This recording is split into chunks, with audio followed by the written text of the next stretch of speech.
የፈረንሳዩ ፕሬዝዳንት ኢማኑኤል ማክሮን በቦሌ ኤርፖርት የተዋረዱበት አጋጣሚ በርካቶችን እያነጋገረ ነው። የማክሮን የውርደት ሽኝት ወይንስ የአገዛዙ ስልታዊ ውድቀት? በቦሌ አውሮፕላን ማረፊያ የታየው ያልተለመደ ዲፕሎማሲያዊ ድራማ ምን ሚስጥር ደብቋል? የፈረንሳዩ ፕሬዝዳንት ኢማኑኤል ማክሮን ወንድሜ ካሏቸው ጠቅላይ ሚኒስትር አብይ አህመድ ተለይተው በመከተላቸው እንዲሸኙ መደረጉ በሁለቱ መሪዎች መካከል የተፈጠረውን የከረረ አለመግባባት ፍንጭ ሰጥቷል። ለዲጂታላይዜሽን የተገኘው የ54.6 ሚሊዮን ዩሮ ብድርም ለአማራ ሕዝብ እልቂት ይውላል የሚለው ስጋት ምን ያህል እውነት ነው? ዝርዝሩን ተሰማላችሁ። በጸገና የመጣው ድህነትን ለመዋጋት ወይንስ ዳውን ለማጥፋት?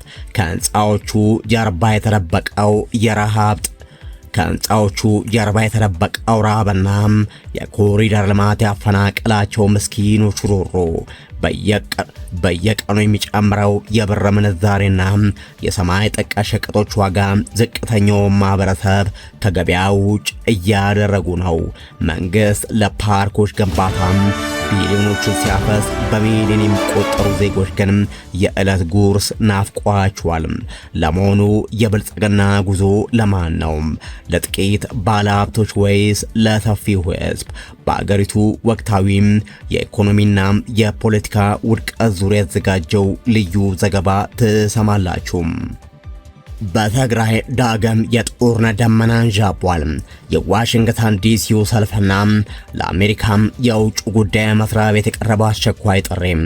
በአሜሪካም ዋና ከተማ ዋሽንግተን ዲሲ የሚኖሩ የትግራይ ተወላጆች በክልል ያለውን ጸጥታ ስጋት በመቆም በስቴት ዲፓርትመንት ፊት ለፊት ድምፃቸውን አሰምተዋል። ዓለም አቀፉ ማህበረሰብ በዝምታ እንዲመለከት አንፈቅድም ያሉ ሰልፈኞቹ የክልሉ መንግስት የህዝቡን የቆዩ ቁስሎች እንዲያክምም ጠይቋል። ዝርዝሩን በስፋት ሰማላችሁ። ጤና ይስጥልን። ከሸገር ቲዩብ የእሳቱ መረጃዎቻችን ቀጥለው ይቀርባሉ። ቻናሉን ሰብስክራይብ፣ ላይክ፣ ሼር በማድረግ አብራችሁን ቆዩ። ወደ ዝርዝር መረጃዎቹ አለፈን።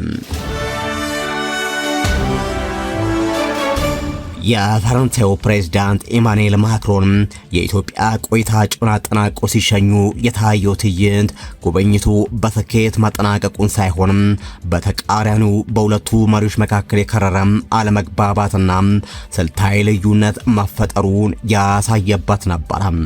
የፈረንሳይን ያህል ታላቅ አገር መሪ በቦሌ ዓለም አቀፍ አውሮፕላን ማረፊያ በምክትል ጠቅላይ ሚኒስትር ተመስገን ጥሩነህ አማካኝነት መሸኘታቸው ዲፕሎማሲው ቋንቋ ትልቅ ትርጉም አለው። አብይ አህመድ ማክሮን በገቡበት ሰዓት ወንድሜ እያለ አክብሮት ቢለግስም ሲወጡ ግን በምክትሉ መሸኘታቸው ማክሮን ይዘው የመጡትን የቀጠና ኃይላት መራራ መልእክት አብይ አህመድ ለመቀበል ፈቃደኛ ለመሆኑና ውይይቱ በውጥረት መጠናቀቁን የሚያሳይ ነው። ፕሬዝዳንቱ የዓለም አቀፍ ተቋማትንና የአያላኑን አቋም አንግበው ኢኮኖሚውን እንዲያሻሽል፣ ዘረፈጅነቱን እንዲያቆም፣ ቀጠናውን ማመሱን ትቶ የኤሚሬት ተላላኪነቱን እንዲገታ ያቀረቡለትን ግልጽ ማስጠንቀቂያ አገዛዙ በቸልታ ለማለፍ መሞከሩ የጉብኝቱን ፍሬ አልባነት ያረጋግጣል። የዚህ ጉብኝት ስልታዊ የሴራ ትንተና ሲፈተሽ ሁለቱም መሪዎች በከፍተኛ የፖለቲካ ቀውስ ውስጥ የሚገኙ ደካማ መሪዎች መሆናቸውን የሚያሳይ ነው። ማክሮን በሳህል ቀጠናና በምዕራብ አፍሪካ የፈረንሳይ ተጽዕኖ እየተሸረሸረ በመምጣቱም ዲፕሎማሲያዊ ጭቆና ውስጥ ሲሆን፣ አብይ አህመድ ደግሞ በፋኖ ብረት ነከሳይ ትግልና በፈረሰ ኢኮኖሚ ውስጥ እየዳከረ ይገኛል። ይህ የሁለቱ ደካማ መሪዎች የመላላክና የፓርክ ሸርተቴ ጨዋታ የኢትዮጵያንና የቀጠናውን መሰረታዊ ችግሮች ከመፍታት ይልቅ ለጊዜያዊ የፕሮፓጋንዳ ፍጆታ ብቻ እንዲውል ታስቦ የተደረገ ነው። ለታዳሽ ኃይልና ለዲጂታላይዜሽን ተብሎ የተፈረመው የ54.6 ሚሊዮን ዩሮ የብድር ስምምነት አገዛዙ በፋኖ ክንድ እየተመታ ባለበት ሰዓት ገንዘቡን ለተባለው ፕሮጀክት ሳይሆን ለአማራ ሕዝብና እልቂት ለጦር መሳሪያ ግዢ እንደሚያውለው ግልጽ ነው። አገዛዙ ይህንን ዲፕሎማሲያዊ ኩነት እንደ ስኬት ቢዘግበውም ማክሮን ያለ አብይ መገኘት በምክትሉ ተሸኝቶ መውጣታቸው ግን የሁለቱን መሪዎች አለመስማማት እርቃኑን ያስቀረ ነው። ማክሮን የአውሮፓና የአሜሪካን ፍላጎት ይዘው የመጡ እንደመሆናቸው አብይ አህመድ በቀይ ባህርና በሶማሊያ ጉዳይ ጀመረው የቀጠናው ትንኮሳና የኤሚሬት ተላላኪነት በምዕራባውያን ዘንድ ተቀባይነት ማጣቱን በግልጽ ነግረውታል። ይህንን መራራቅ ለመቀበል ያልፈለገው መንግስት ፕሬዝዳንቱን በሚገባቸው ደረጃ ሳይሸኝ በመቅረቱ የዲፕሎማሲ ውድቀቱን ዳግም አረጋግጧል። ስለሆነም ይህንን ከማክሮን የተገኘን ጥሬ ገንዘብ አገዛዙ ለህዝብ እልቂት መጠቀሙ አይቀርምና ከወዲሁ ዓለም አቀፍ ጫናዎችን ማጠናከር እንደሚያስፈልግ እየተነገረ ነው። ቀደም ሲል እንደተጠቀሰው በውጭ የሚኖሩ ደጋፊዎችና ምሁራን ይህንን የዲፕሎማሲ ሴራ ለማጋለጥ በፈረንሳይ ኤምባሲዎች ፊት ድምጻቸው ማሰማትና ለማክሮን ቢሮ ግልጽ ደብዳቤዎችን በመላክ አገዛዙ ለዲጂታላይዜሽን ስምምነት የወሰደውን ገንዘብ ለጦርነትና ለጭቆና እንደሚያውለው ማስረዳት ይኖርባቸዋል። ብልጽግና ድሃውን እንጂ ድህነትን ለመዋጋት አልመጣም እየተባለ ነው። የብልጽግና መንግስት ስልጣን በያዘ ማግስት ድህነትን ታሪክ እናደርጋለን የሚል ተስፋ ሰንቆ ቢነሳም ከ7 ዓመታት በኋላ ግን ሀገሪቱ ያለችበት ሁኔታ መንግስት የሚዋጋው ድህነትን ሳይሆን ድሃውን ማህበረሰብ ነው የሚሉ ብርቱ ወቀሳዎችን እያስከተለ ነው።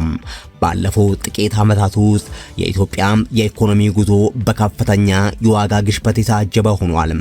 መንግስት ተግባራዊ ያደረገው የማክሮ ኢኮኖሚ ማሻሻያ በተለይም የብር ምንዛሬ ተመን በገበያ እንዲወሰን መደረጉ በመሰረታዊ ሸቀጦች ላይ የዋጋ ንረት አስከትሏል።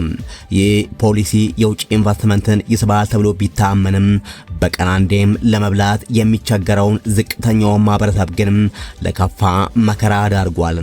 ድህነትን ለመዋጋት የመጣ መንግስት የድሃውን የመግዛት አቅም ያጠናክራል እንጂ ገበያውን ለነጋዴዎች ጋጋታም አሳልፎ አይሰጥም የሚሉ የኢኮኖሚ ባለሙያዎች መንግስት ለትላልቅ ፕሮጀክቶች የሚመደበው በቢሊዮን የሚቆጠር ገንዘብ ከድሃው ጉሮሮ ተነጥቆ ለፓርኮችና ለህንፃዎች ግንባታ መዋሉ የቅድሚያ ተዋረድ ችግር እንዳለበት ያሳያል ይላሉ።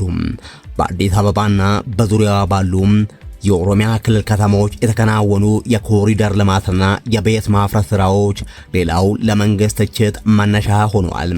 ብዙዎች እንደሚሉት መንግስት ከተማዋን ለማስዋብ በሚል ሰበብ ዝቅተኛ ገቢ ያላቸውን ዜጎች ያለበቂ ካሳና ምትክ ቦታም ከመኖሪያ ማፈናቀሉ ድሃውን ከከተማ የማጽዳት እንጂ ድህነትን የማጥፋት ስራ አይደለም። በሰሜኑ የሀገሪቱ ክፍል የተካሄደው ደም አፋሳሽ ጦርነትና በአሁኑ ወቅት በአማራና በኦሮሚያ የሚታየው አለመረጋጋት ሀገሪቱ ድህነትን ለመዋጋት ልታውል የሚገባትን ሀብት ለጦር መሳሪያ ግዢ እንድታውል አስገድዷል። ይህ ደግሞ በጦርነቱ ቀጥተኛ ሰለባ የሆኑትን ድሃ ገበሬዎችና የከተማ ነዋሪዎችን ለበለጠ ስደትና ረሃብ አጋልጧል።